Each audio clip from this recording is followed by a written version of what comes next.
Sarah, tu pourrais pas faire un peu de sérieux? Je me suis fait un nouveau piercing. Ouais, c'est ça. Oui, je montre le détail. Bon, maintenant, tu vas devoir faire la vidéo comme ça. T'auras pas le choix. T'auras pas le choix. Ok.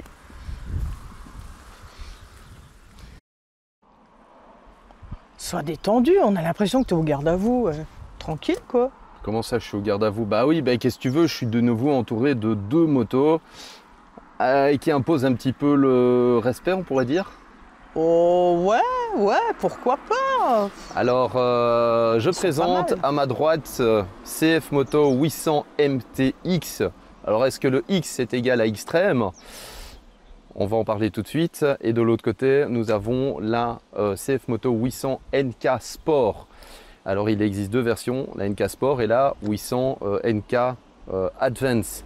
Mais bon, voilà, on va vous présenter la Sport.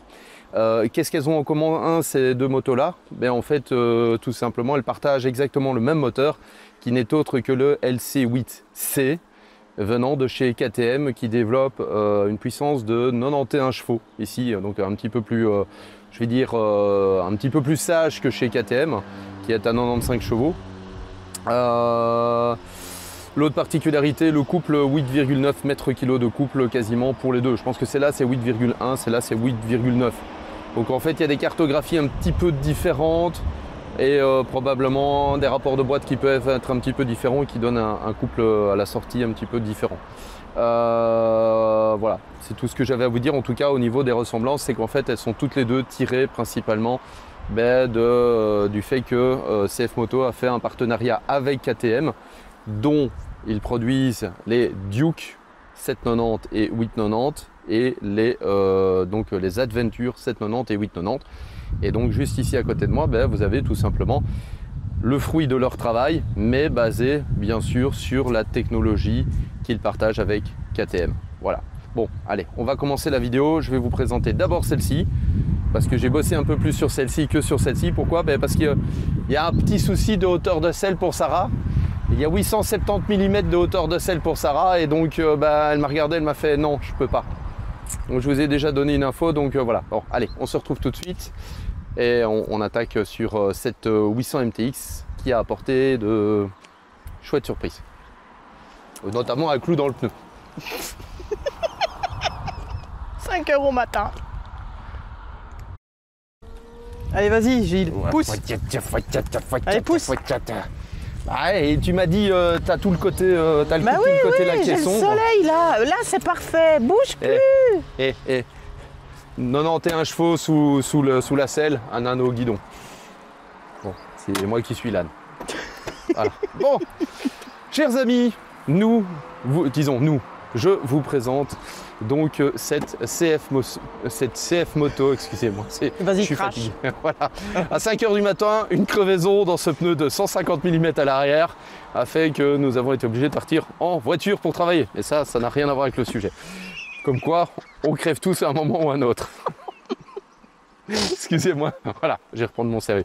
Donc je vais vous présenter donc cette CF Moto 800 MTX. Alors le X, je vous avoue, au début, je me suis demandé un petit peu pourquoi, parce qu'en fait, il existe donc la CF Moto 800 MT Sport, il y a la 800 MT Explorer et la Explorer GT. Et donc maintenant, ici en 2025, CF Moto a sorti donc cette 800 MTX. Et donc le X est égal à quoi? Est-ce que c'est égal à 10, le chiffre romain, ou le X de Extrême? En fait, c'est plus le X de Extrême. Pourquoi? Parce qu'en fait cette moto a des particularités un peu différentes par rapport aux autres 800 MT, dont ce qui est le plus remarquable sur cette moto, son réservoir. Oui, parce qu'en fait tout simplement on retrouve en fait le principe de réservoir qu'a développé KTM en fait pour ses 790 Adventure et ses 890 Adventure, qui est un réservoir de 22 litres 50 cm, oui 22 litres 50 exactement, j'allais dire une bêtise. Donc vous avez un réservoir de 22 litres 50 qui vient ici vraiment en partie très basse aussi bien d'un côté que de l'autre, ce qui permet de rabaisser de manière assez significative le centre de gravité de cette moto et aussi de permettre tout simplement de ravancer un peu la position assise sur cette moto où on aura plus un effet un petit peu super motard. Donc on peut vraiment se ravancer sur la selle pour vraiment venir se plaquer et venir mettre tout le poids ici plus au niveau de la colonne. Voilà. Au niveau du reste, réservoir donc de 22 litres 50 qui vous donnera une autonomie annoncée d'à peu près 450, entre 450 et 480 km. Pourquoi je vous dis entre les deux? Parce que tout simplement en fonction de la manière dont vous allez rouler, et bien sûr l'autonomie va augmenter ou va diminuer. Je vous avoue que... Chameau. Oui, chameau. Elle me traite de chameau. Parce que tout simplement j'ai fait une consommation de 3,8 litres au 100. Sur combien de kilomètres? On va regarder. On va laisser ce magnifique écran TFT s'allumer. Donc voilà, vous avez ici les données. Donc je vais déjà présenter l'écran un petit peu. Donc ici, vous avez l'écran principal, une grande tablette, vous voyez, par rapport à la taille de ma main. Sarah m'a dit, putain, tu as une tablette comme écran, c'est génial. On voit ta tête. Oui, on voit ma tête. Alors vous voyez que j'ai fait un total de 305 km avec le plein actuel et j'ai fait une consommation totale en average, donc en moyenne, de 3,7 litres au 100. Alors vous allez voir qu'en fait ici, vous avez toujours la jauge de réservoir qui est au maximum.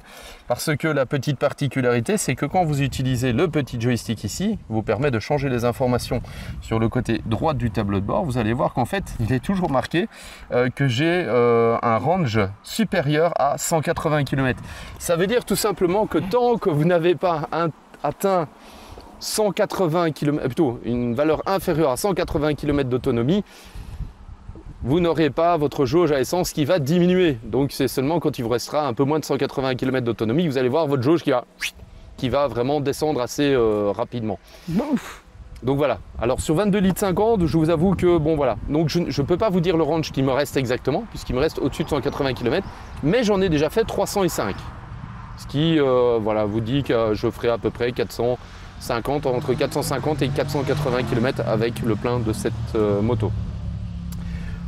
Au niveau du reste, le poids total de cette moto en ordre de marche est de 220 kg, ce qui est un poids relativement contenu. Au vu quand même, on voit de l'armature, puisqu'ici vous avez déjà ici tout ce qui est le support, non seulement pour le top case, mais qui sert aussi en même temps de poignée pour vous tenir, en tout cas pour le passager pouvoir se tenir. On retrouve toutes les petites options comme les pédales de frein qui se replient. On voit ici qu'on peut de nouveau venir retirer le caoutchouc pour avoir directement accès au grip. La position du passager, je ne pourrais pas vous en parler parce que nous n'avons pas eu l'occasion de faire l'essai du passager, mais je peux vous dire en tout cas que cette moto est équivalente à la 450, donc doit être très confortable. Au niveau du reste, on a comme je vous ai parlé du poids, on a au niveau de tout ce qui est suspension, des suspensions qui sont complètement réglables. Alors ce sont des suspensions de nouveau de la marque Kayaba qui sont dessus. Vous allez retrouver donc aussi bien la possibilité de régler d'un côté la compression, de l'autre côté de régler la détente, de pouvoir régler la précharge. Vous voyez, il est marqué en grand préload qui est indiqué là. On retrouve la petite particularité de nouveau ici de pouvoir régler tout simplement les fourches en fait, dans le T de fourche en fait, pour simplement basculer la moto vers l'avant ou vers l'arrière. C'est comme vous le voulez, donc en fait tout simplement pour régler l'équilibre de votre moto. Juste placé un petit peu plus bas, puisqu'on parle des suspensions, on retrouve un amortisseur de direction qui est d'origine. Donc c'est un amortisseur qui est mécanique. C'est où?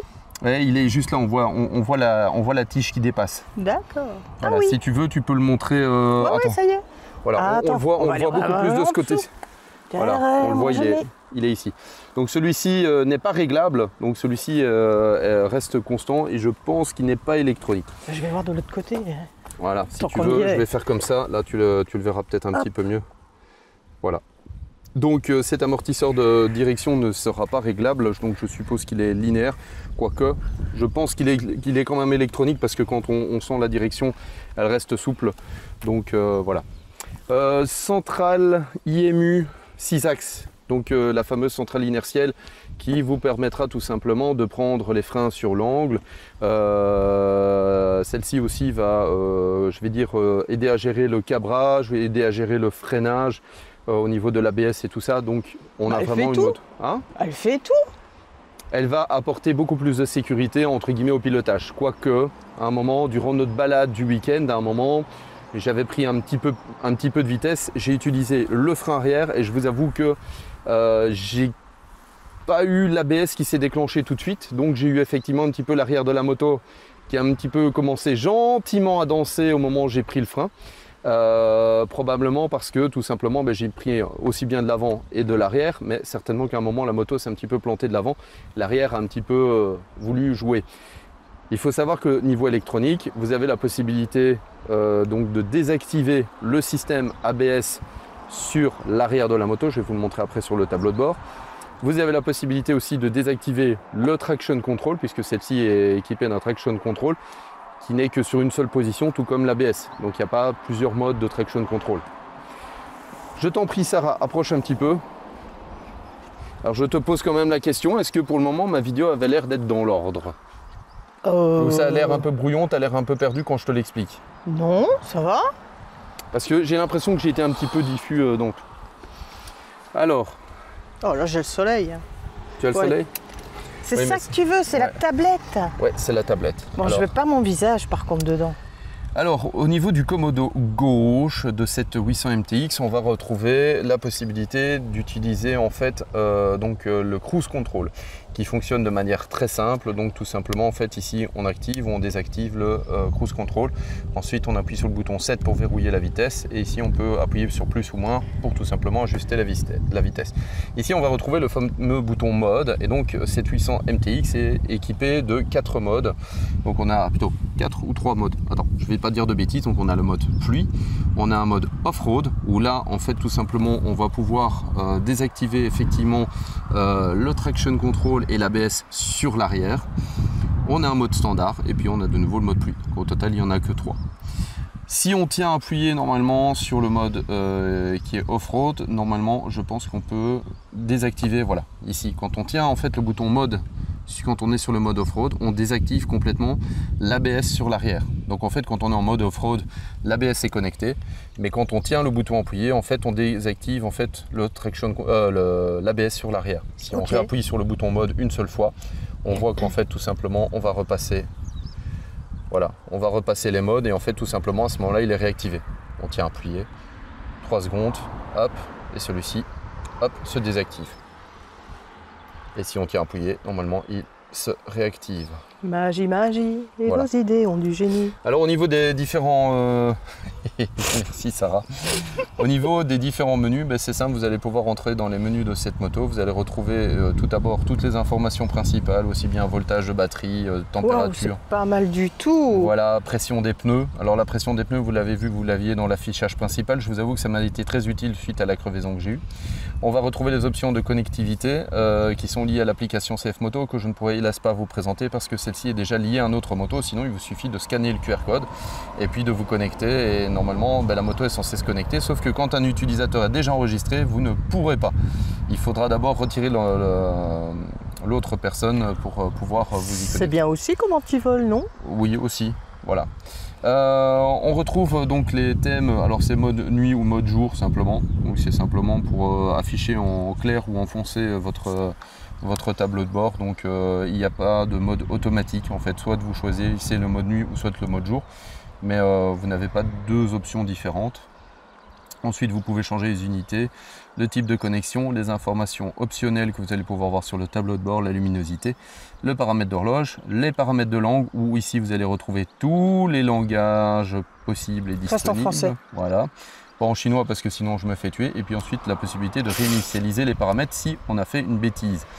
Mais par contre, vous ne retrouverez pas d'autres possibilités d'afficher d'autres informations sur le tableau de bord. Au niveau de l'affichage principal, vous allez avoir bien sûr ici les pressions de pneus et juste à côté la température de vos pneus qui sera très utile en fait, justement par exemple dans le cas où vous avez besoin de vérifier votre pression de pneus le matin en partant. Le souci c'est que je vous avoue ça se réactualise pas toutes les... allez, c'est pas instantané.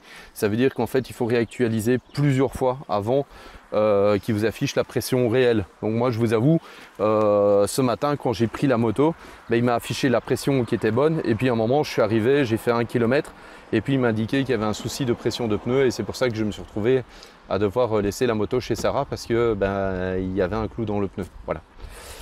Mais bon, ça reste quand même très utile pour vérifier vos pressions de pneus. Donc juste pensez à une chose, c'est que ça met un petit peu de temps, tout comme votre plein d'essence, comme le range ainsi que le niveau d'essence ne s'affichera qu'au moment où vous serez en dessous des 180 km restants. Tout simplement à un moment vous allez arrêter votre moto, vous allez voir qu'il vous reste 120 km, quand vous allez la remettre en route, peut-être qu'elle va vous dire que vous allez devoir faire le plein et que vous êtes sur la réserve. Et puis vous allez vous rendre compte quand vous allez arriver à la pompe, ah il te reste encore 120 km. Voilà, ça se réactualise mais il faut un petit peu de temps, c'est la seule chose. Sinon au niveau du reste, j'ai parlé de la suspension avant, par contre j'ai pas parlé du gros bazar qui est là derrière, qui a un débattement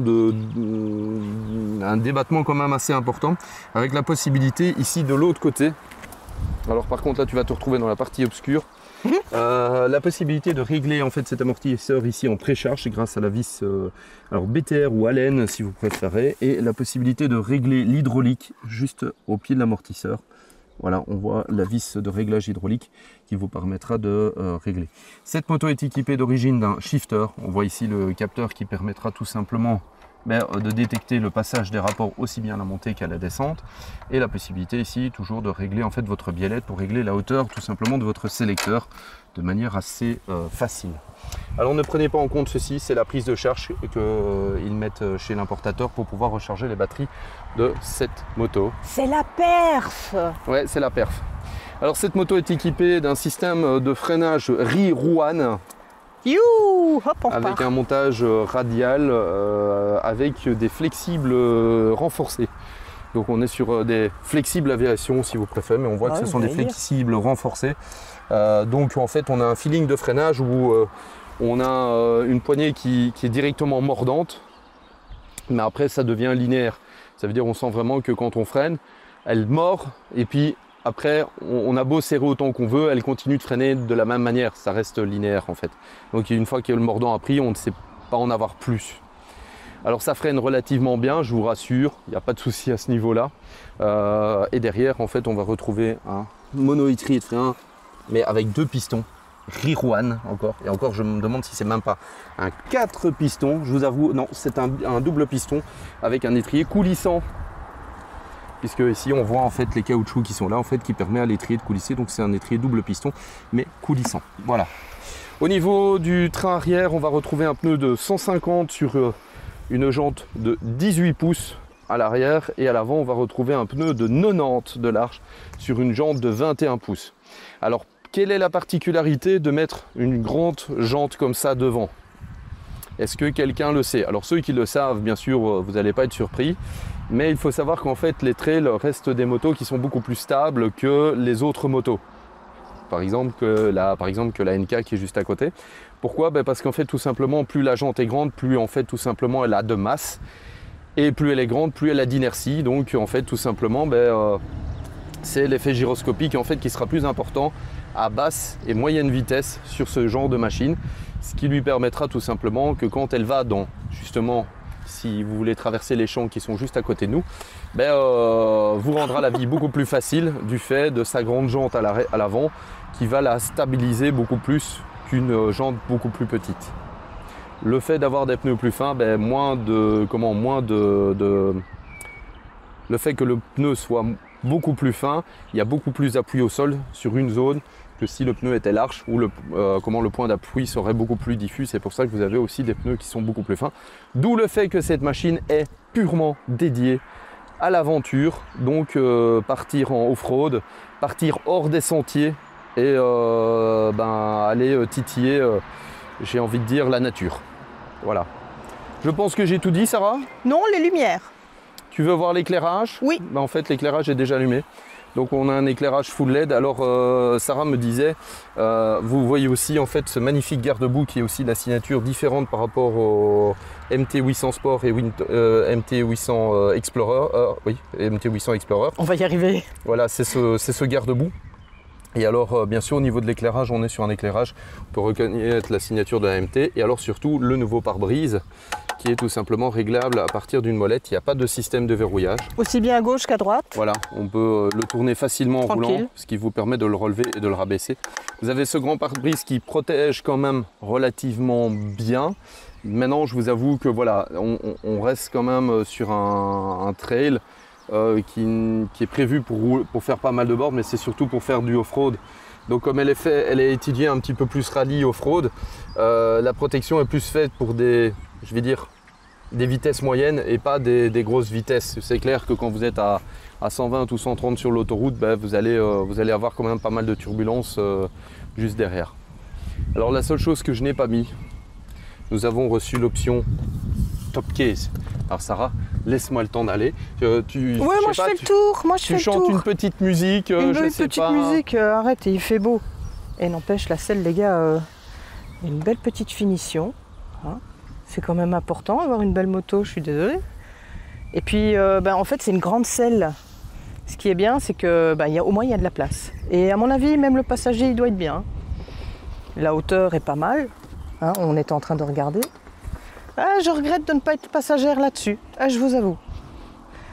Il y a pas mal de petits trucs. Hein. Je suis toujours à la recherche de ça. Très important. Bon voilà, si vous voulez partir en voyage, vous avez le Top Case. Donc c'est en option ça, c'est quoi? Oui, c'est en option. D'accord.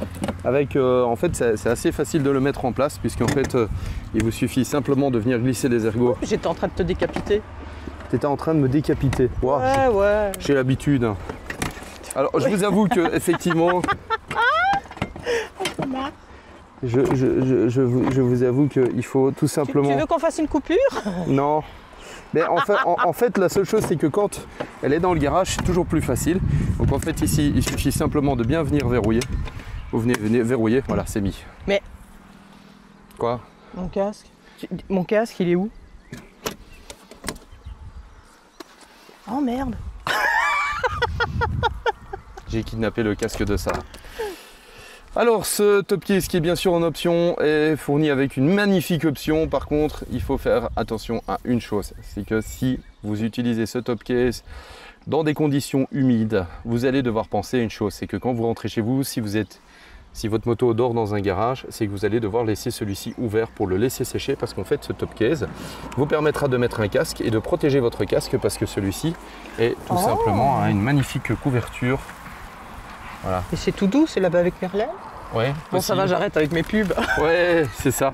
Et en fait, vous aurez aussi la possibilité, tout simplement, dans ce Top Case qui est en option, si vous le commandez, c'est tout simplement pour cette garniture intérieure, tout simplement de pouvoir la défaire parce que c'est juste un velcro qui la tient en place. Oh, génial. Ce qui vous permettra de la démonter pour pouvoir la nettoyer et la faire sécher si celle-ci a pris l'humidité.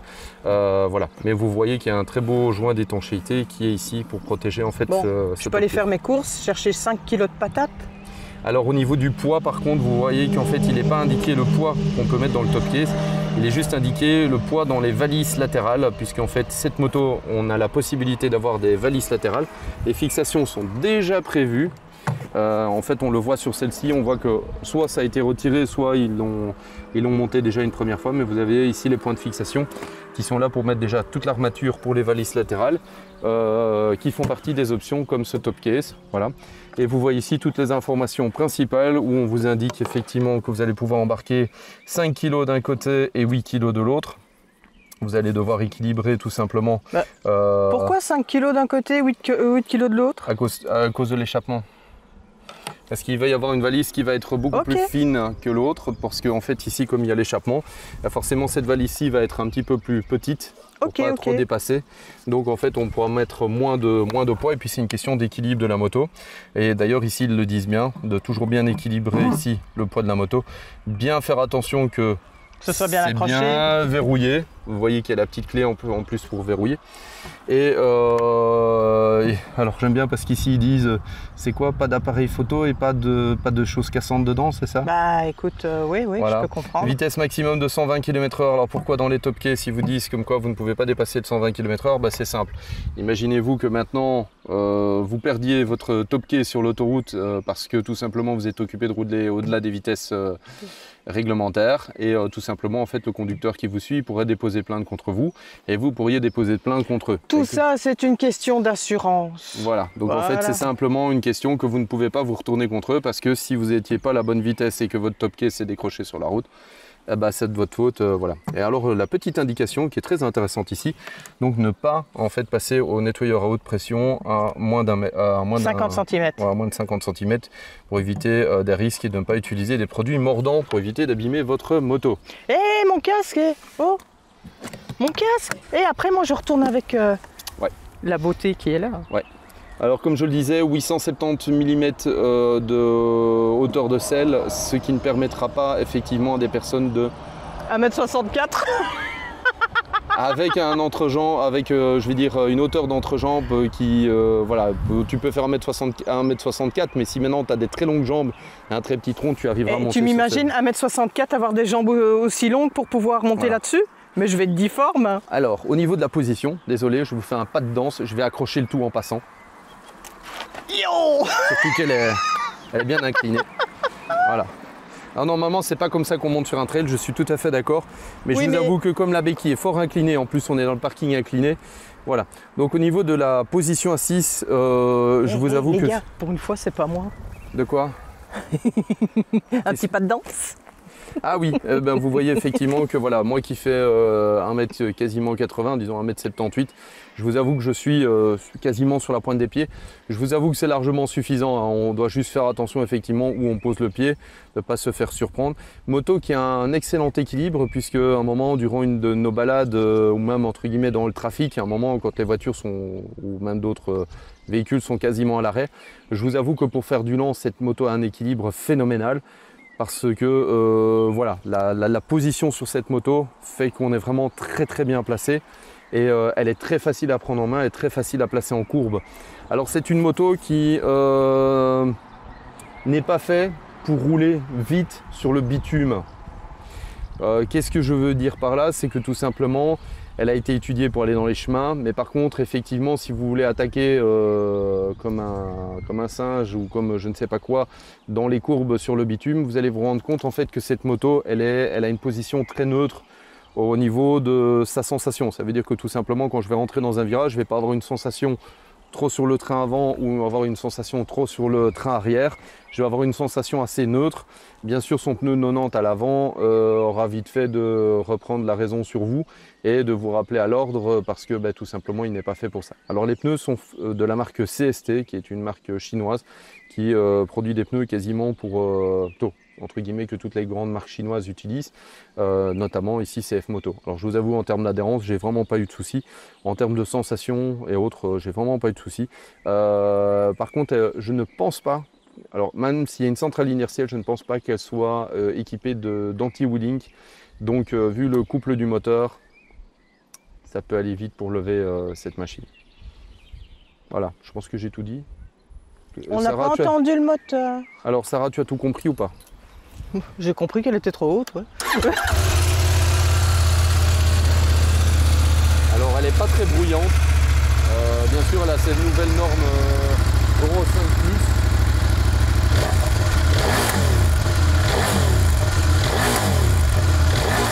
Alors tu entends les petits retours de flamme.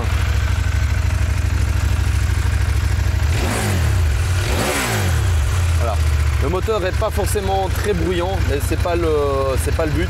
Il prend à peu près 9500 tours minute. Maintenant, je vous avoue que la plage d'utilisation de ce moteur se fera plutôt entre 3 et 6000 tours minute, vraiment dans la zone de couple, puisque le couple est là relativement tôt et je vous avoue que franchement, elle fonctionne très bien. Bon Sarah, je pense que j'ai tout dit. Est-ce que tu as tout retenu? Est-ce que tu as trouvé la vidéo intéressante? Parce que moi je t'avoue, j'ai l'impression d'être parti dans tous les sens, pas avoir été très ordonné dans mon Ne t'inquiète pas, du moment qu'eux ont eu les informations qu'ils pourraient avoir besoin, s'ils ne l'ont pas, qu'ils n'hésitent pas à mettre un commentaire, qu'ils n'hésitent pas à mettre un commentaire en dessous de la vidéo. Et puis je sais ce que j'ai oublié de dire. Vas-y, dis-le. Cette moto est bridable en A2. Ah oui, tout à fait. Donc cette moto est disponible pour les permis A2. Donc en fait, tout simplement, comme elle est équipée d'un accélérateur, donc une poignée de gaz électronique, cette moto est tout à fait bridable en A2. Donc, oui, tu as regardé sur le site. Voilà, c'est l'info qui vient du site CF Moto Benelux. Donc vous pouvez commander cette moto et la faire brider en A2. Donc pour les jeunes permis, l'avantage c'est de pouvoir déjà avoir une machine relativement complète pour un prix très compétitif. Parce que honnêtement, chez CF Moto, on retrouve beaucoup de réglages possibles. Juste les leviers, tous les leviers sont réglables dans tous les sens. Voilà, vous pouvez régler cette moto dans tous les sens. Vous avez déjà une vraie suspension, aussi bien à l'avant qu'à l'arrière. Suspension de 48 mm de diamètre, juste pour une seule raison. C'est en fait les passages d'huile pour éviter qu'elle s'échauffe dans les passages des bosses. Voilà. Donc on retrouve pas mal de choses et surtout déjà très bien équipé d'origine, ce qui vous permettra déjà de base de faire beaucoup avec cette moto et d'aller en touche-main. Ça va? C'est bon? Bon, par contre, tu comptes filmer quand je vais... Ah oui, si tu veux, je montre ma position, voilà. Alors, je vous avoue, elle n'est pas fatigante du tout. D'ailleurs, c'est simple, vous avez même un repose-pied pour les longues parties sur autoroute. Je vous avoue, j'ai testé, par contre, il faut avoir de la force pour tenir. Ne me fais pas une vidéo d'1 heure pour voir la position que tu prends sur une moto. Ce serait sympa, parce qu'il y en a une autre qui attend là. Attends, j'essaye de descendre. Je sais que j'avais l'air ridicule, mais bon, on est fatigué. On est fatigué.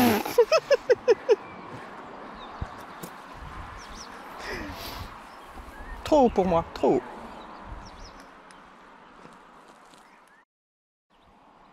Gilles. Ouais. Toutes les choses ne sont pas toujours bonnes à dire. Oui, mais bon, là quand même. Là quand même, tu as quand même fait fort, hein. Bah quoi? Combien? Bah non, ça va. Ouais? Bah ouais. 4,6. 4,6 litres au 100 annoncé. Et ici, ils annoncent normalement d'officiel combien? 4 litres. Ouais, mais bon, c'est vrai que je suis parti faire un tour qui a fait quoi, 2,5 km. J'ai réussi à baisser ta consommation de... Tais-toi. J'étais à 5 litres 8. 5 litres 8. Bon, allez. Alors, ce qu'on va déjà faire, c'est qu'en fait, tout simplement, je vais déplacer cette moto pour que vous puissiez voir le beau côté de la moto et en faire l'exposer au soleil. Donc, tout simplement, déjà, vous avez cette magnifique partie cycle de cette moto qui est quand même relativement intéressante. Alors, moto qui est relativement... Allez, vas-y, va au bout du parking. Va au bout du parking. Non, je vais juste la mettre avec le nez vers le bas. Est-ce que ça va mieux comme ça? Alors, moto relativement courte en termes de longueur. Parce que vous voyez que la place assise est relativement courte. Hauteur de selle, Sarah avait l'air assez étonnée parce qu'en fait, je viens de lire, la hauteur de selle de cette moto est à 818 mm de hauteur. Et Sarah me dit, mais j'ai les pieds qui touchent par terre. Vous allez la voir après parce qu'elle va vous en parler, parce que c'est elle qui a roulé principalement avec. Oups. Moteur LC8C comme la 800 MTX qui est caché derrière. Cylindrée de 799 cm3 qui développe à peu près 95 chevaux, entre 91 et 95 chevaux pour 8,4 mètres/kg de couple. Je vous avoue qu'en fait ils se disputent un petit peu parce que je pense qu'en fonction de la cartographie de l'une ou de l'autre, ils ont gagné un petit peu. Bon, c'est pas grand chose, mais voilà. Au niveau du poids total de cette moto, 186 kg, tout plein fait, en tout cas annoncé en ordre de fonctionnement. Donc un poids relativement contenu. Au niveau de tout ce qui est fourche, on retrouve de nouveau des fourches complètement réglables sur cette moto. Donc de nouveau réglable en précharge, réglable aussi ici. Donc on a la partie compression. De l'autre côté, on retrouve le réglage en fait tout simplement pour la détente. Donc pour freiner ou la détente ou la compression. Bon, attends parce que... oui, voilà. Je tiens à repartir. Tu tiens à repartir. Donc fourche complètement réglable. Alors par contre ici on ne retrouve pas d'amortisseur de direction, pourtant là ça se voit. Donc sur cette version sport on ne retrouve pas d'amortisseur de direction, mais apparemment sur la version Advance, apparemment l'amortisseur de direction serait d'origine. Au niveau de l'amortisseur arrière, il sera réglable aussi en précharge, mais je vous avoue que pour réussir à régler la précharge, ça va être un peu plus compliqué parce qu'il faudra chipoter pour y accéder. Par contre, ici, on retrouve en fait un réglage de nouveau pour pour freiner la détente de l'amortisseur. Donc de nouveau, c'est pour quand vous roulez. C'est pour quand vous allez rouler dans les grandes bosses. Quand vous êtes dans les grandes bosses, c'est pour éviter cet effet de pompage. Vous allez pouvoir tout simplement freiner cette détente. Donc en fait, c'est vraiment, vous voyez ici, elle est encore assez souple, mais vous pouvez encore tout simplement la freiner.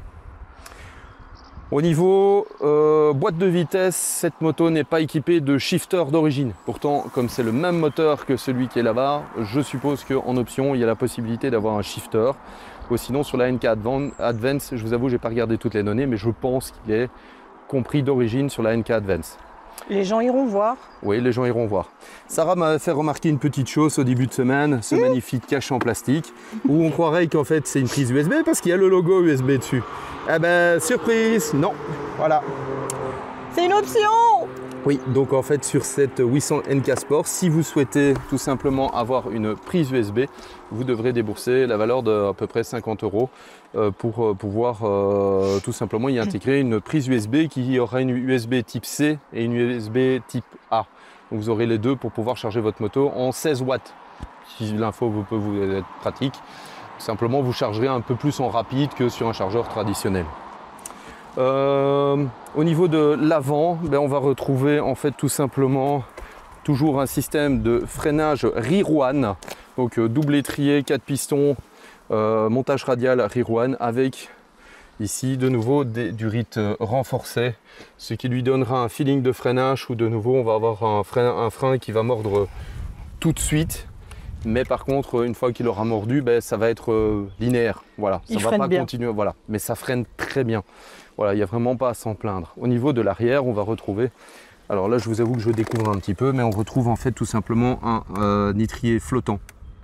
Donc ceci, on voit ici grâce au caoutchouc que c'est un étrier flottant à double piston, rear one, aussi pour le freinage à l'arrière, qui va donner un freinage vraiment intéressant à la moto, qui va vraiment vous permettre de la placer en virage et même de corriger votre trajectoire de manière assez facile.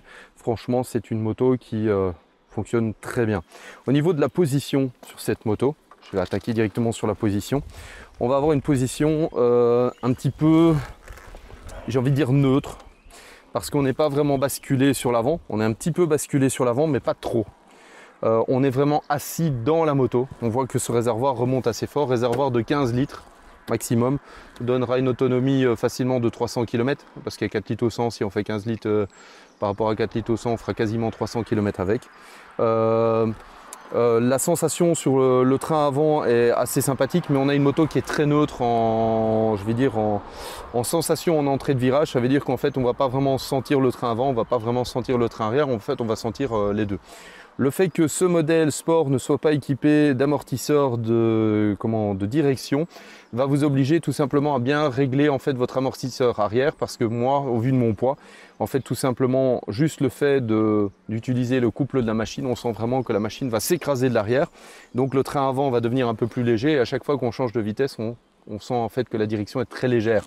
Ce qui la rendra très maniable, en tout cas moi des sensations que j'ai eues, c'est une moto qui est un véritable jouet, elle rentre dans les courbes, voilà. Si vous avez vraiment envie de tourner très court, elle va tourner très court. Par contre le couple du moteur, en sortie de virage, vous allez vraiment devoir le doser pour la sortie de virage parce que cette moto va vous satelliser très vite. On y va mollo. Oui, on y va mollo parce que je vous avoue que franchement, on retrouve vraiment un petit roadster vraiment énervé qui n'a pas forcément une puissance en chevaux énorme mais qui a un couple très intéressant.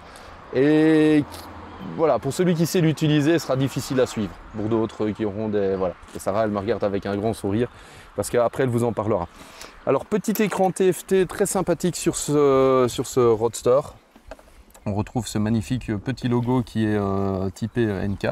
Alors, vous allez retrouver ici, en fait, tout simplement les informations principales, le contour, ici, température, jauge à essence. Oui, voilà. En fait, quand tu vas changer ton mode, oui, tout va changer. Oui, je vais montrer après. Donc ici, vous avez la consommation moyenne. Bien sûr, vous allez pouvoir changer les infos grâce au joystick du côté gauche. Ou simplement, vous allez pouvoir afficher ici la vitesse donc la vitesse moyenne que vous avez fait. La distance restante, il lui reste à peu près 155 km d'autonomie. Le voltage de la batterie. Ça, c'est la consommation au litre au 100, mais en instantané.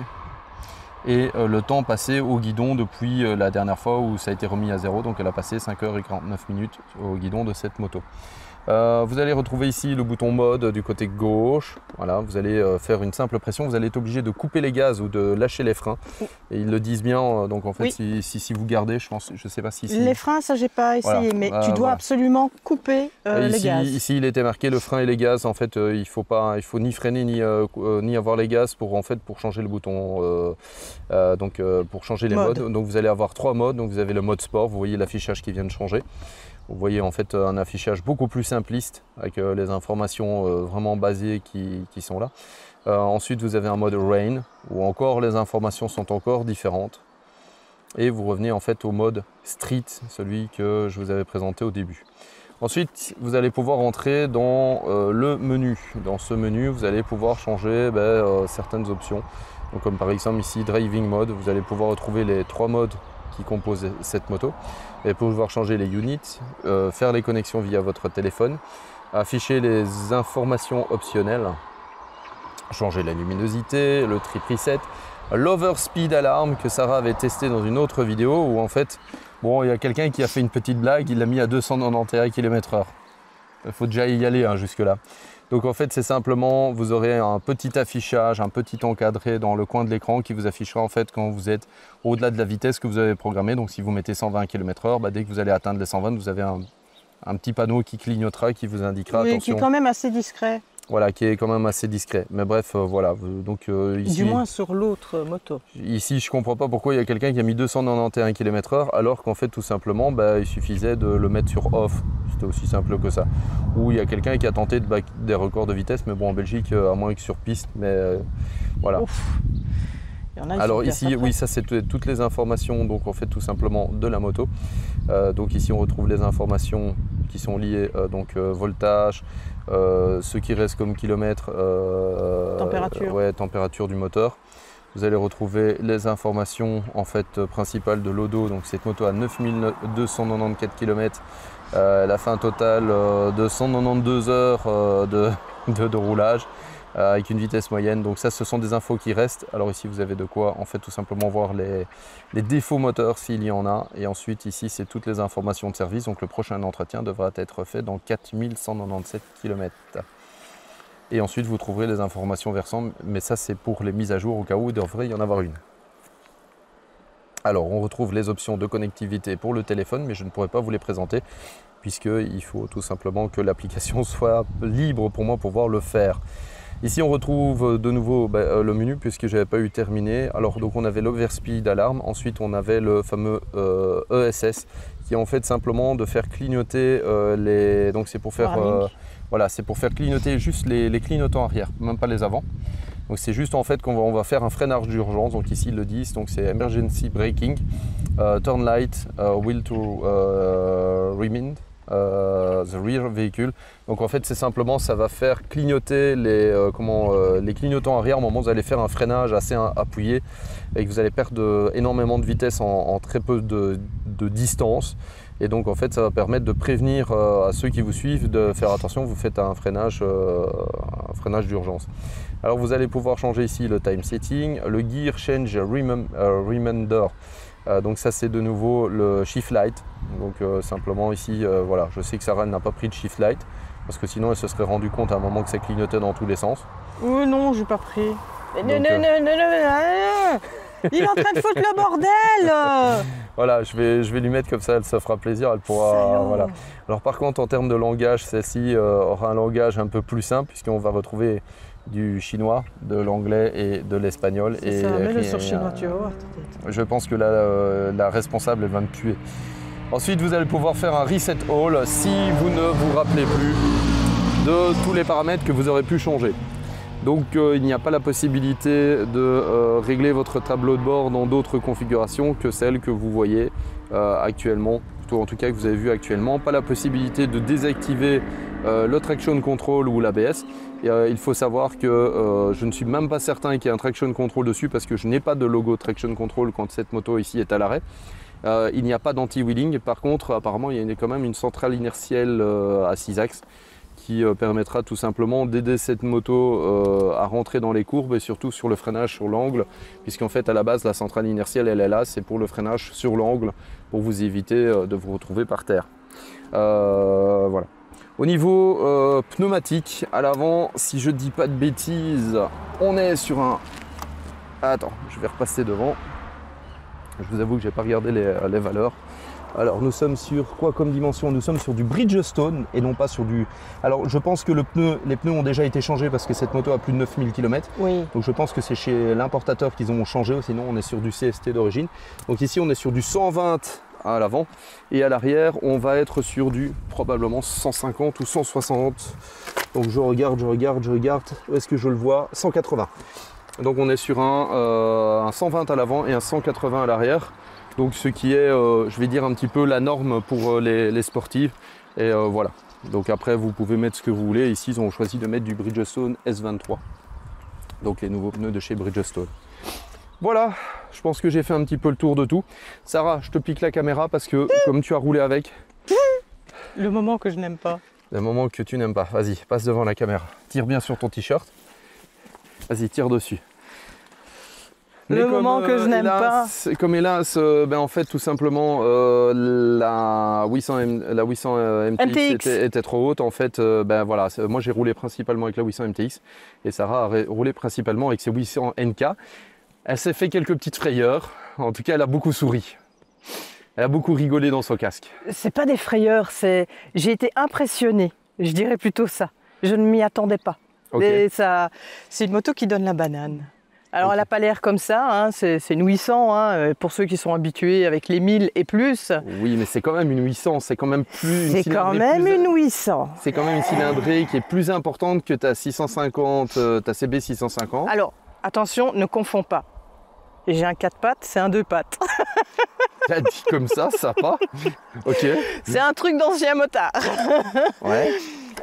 Évidemment, elle a pas mal de couples, elle a un peu moins de chevaux que la mienne, mais bon, on n'est pas là pour comparer deux marques différentes. Elle a moins de chevaux, par contre, elle a du couple qui est disponible beaucoup plus tôt. En fait, c'est ça l'important, c'est le couple.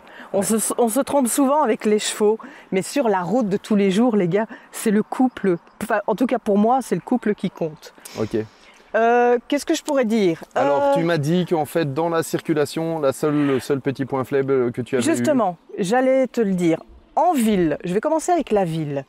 La ville, j'ai pas facile à garder le 30 à l'heure, puisqu'on a des superbes zones 30 à l'heure. C'est vrai qu'on n'a pas facile, alors parfois on est en première, parfois on est en deuxième.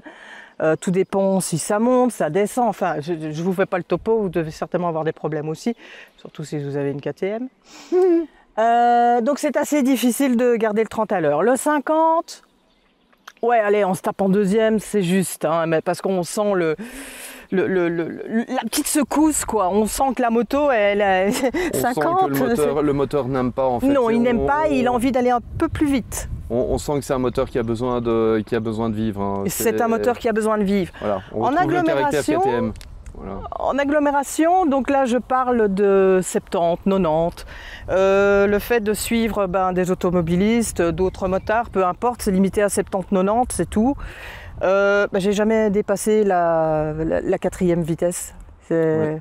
Voilà, j'ai pas pu parce qu'une fois que j'arrive dans le 5e, elle râle. Elle bouge, elle vibre, c'est une moto qui vit. Et puis évidemment sur autoroute, j'ai été raisonnable, hein, on veut 120. Et franchement, elle se comporte pour moi très bien. Alors justement, j'allais aussi en venir. C'est bien, Gilles, j'ai l'impression que tu es dans ma tête, c'est impeccable. Continue comme ça. C'est vrai qu'en fait, j'ai oublié d'en parler. Il y a des petites choses que je n'ai pas parlé. Mais voilà, j'attendais que tu montes dessus. Donc en fait, vous voyez en fait que vous avez ce petit déflecteur. Mais en fait, il n'y a pas que ça. Qui est vraiment très bien designé. Alors j'avoue que c'est une moto sur laquelle on sent bien le vent. Ça veut dire qu'on est bien ventilé dessus. Oui, alors on est bien ventilé, effectivement, c'est normal, il n'y a rien pour protéger. Par contre, sur autoroute, quand lui est en train de se plaindre parce que, évidemment, il a un pare-brise, il est droit, voilà, il y a quand même une petite résistance. Eh bien moi, c'était parfait. Oui. Le petit déflecteur ici, plus ce qu'il y a ici. Eh bien franchement, on a eu aussi un moment de pluie. Je n'ai quasiment pas été mouillée. Non, mais j'avoue que l'arrière est quasiment aussi large que la moto. Donc ça veut dire que on voit que l'arrière toute la partie ici du bâti arrière en fait est beaucoup plus large que la largeur du pneu, ce qui veut dire qu'en fait au niveau de l'eau, en fait ça a du mal à passer sur les côtés.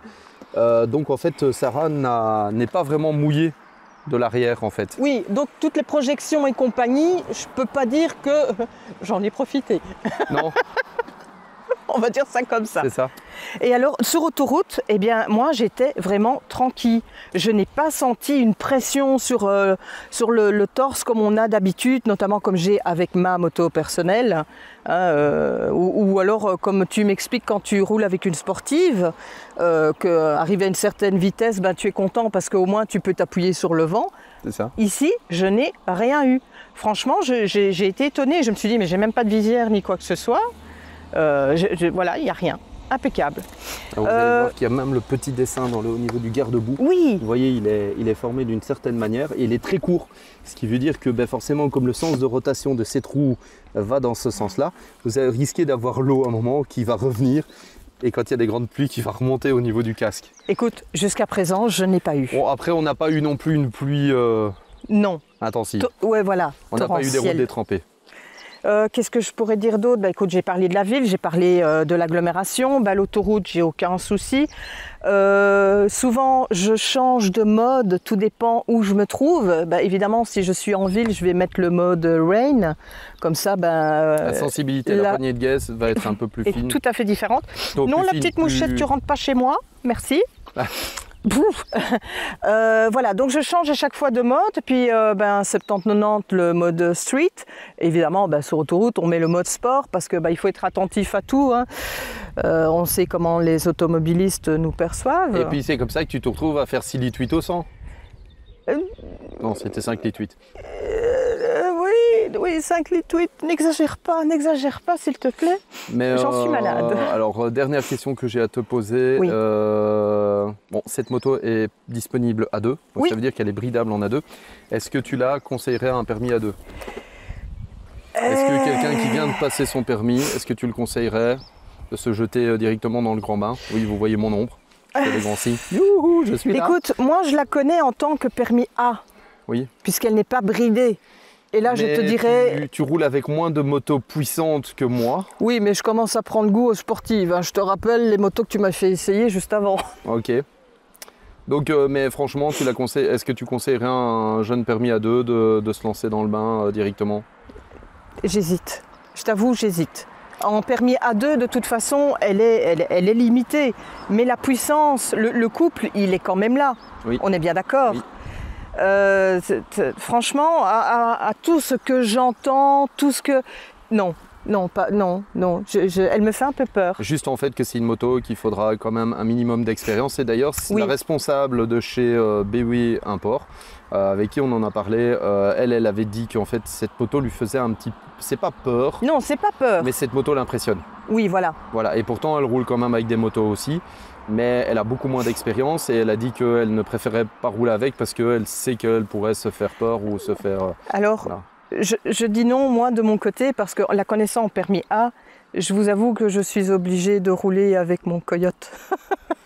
Oui, mais bon, ça... Parce que justement, vu qu'on ne sent pas l'air de la même façon par rapport aux autres motos ici et là, voilà, on a tendance un peu à ouvrir. Ça y est, Gilles qui joue avec la caméra. Ben oui, en fait, j'ai connecté la batterie parce qu'en fait, il restait moins de 20%, donc voilà. Bon, ça va, j'arrête, mais comme on arrive à la mais fin. Voilà, moi je la veux bien dans mon garage. Mon homme va encore me dire, Sarah, c'est un garage qu'on a, c'est pas un hangar. Ouais. En hypermaniabilité, il faudrait voir parce que comme elle est assez courte, elle est assez maniable. Je pense qu'elle pourrait être sympa, mais par contre c'est juste le moteur qui effectivement risquerait d'être un peu trop explosif. Oui, c'est un bicylindre. Oui, voilà. En plus. Et comme elle est vraiment énervée, quand il va falloir remettre les gaz, il faut vraiment avoir l'habitude de tourner la poignée de gaz pour tourner court et ne pas faire glisser l'arrière de cette moto, surtout qu'au niveau électronique. Je vous dis, en fait, la version Advance, on avait vu qu'il y avait TC à côté, donc je suppose qu'il y a un TCS en plus, qu'il n'y a pas sur celle-ci, et il n'y a pas d'anti-wheeling sur celle-ci. Dernière petite chose, et ça, je l'ai fait avec ma fille, elle est venue derrière. Alors la première chose qu'elle m'a dit, maman, c'est pas une selle, c'est un capot de selle. Non, c'est bien une selle. Alors là où effectivement on voit que la selle conducteur, elle est vraiment très confortable. Oui. Je vous avoue que moi, le seul bémol, c'est ça. Ah, oui. Parce que là, c'est mou. Alors, quand on a les pieds dessus, on n'a pas beaucoup de sensations parce que vous voyez que c'est mou. Mais j'avoue que là, des repose-pieds, moi, j'en reviens pour le oui. passager. Ma fille m'a dit, maman, la moto, d'ailleurs, elle s'est accrochée comme un koala. Et elle s'est pissée dessus. Non, non, quand même pas. J'avais pas une traînée derrière, n'exagère pas. Mais effectivement, on a bien joué à deux dessus. C'est une moto qui va super bien, même en duo. Le seul truc, c'est qu'elle m'a dit, maman, je veux bien venir avec toi, je veux bien faire des kilomètres, mais s'il te plaît, arrête-toi. Parce que malheureusement, la selle n'est pas assez confortable. Mais voilà, elle a pu se mettre dessus. Elle n'a pas eu mal aux jambes. Elle a eu un peu mal aux fesses, la pauvre. Mais elle a vraiment bien aimé et c'est une moto qu'on peut jouer en solo ou en duo. Voilà, c'est ça que je voulais ne pas oublier de dire. Mais une fois le contact dessus, on va juste montrer ici pour finir cette vidéo oui. L'identité visuelle. Et puis un petit bruit quand même. Oui, est-ce que surtout celle-ci on l'entend très fort, vas-y. Ah bah, c'est vrai que elle pète. Vas-y.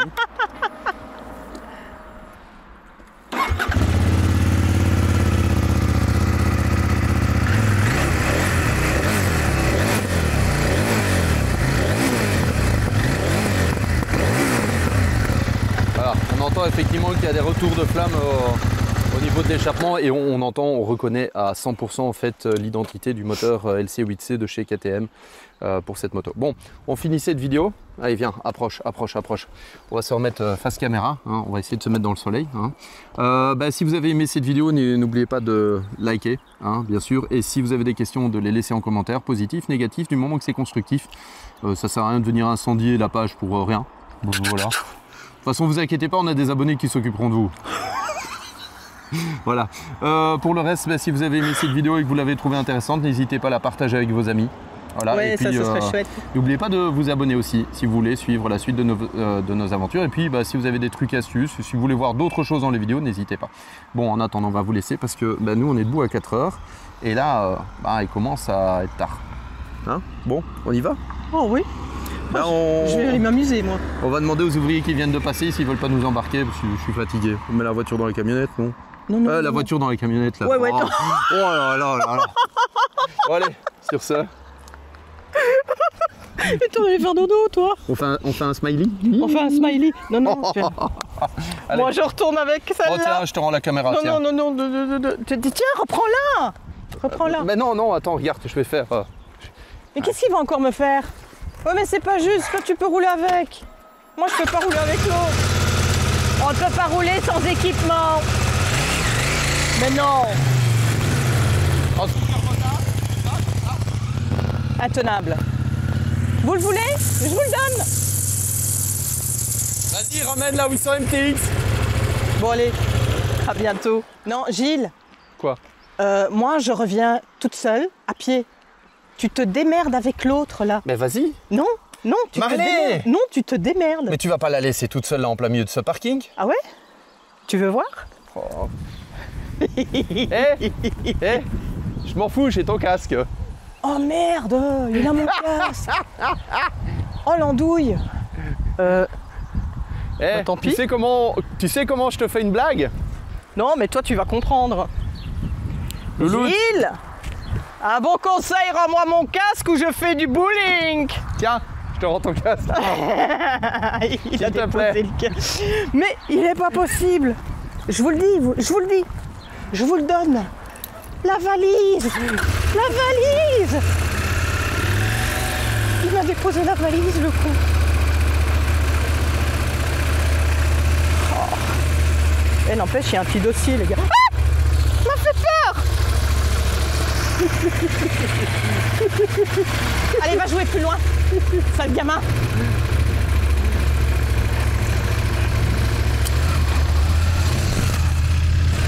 Oh, il faut être partout à la fois.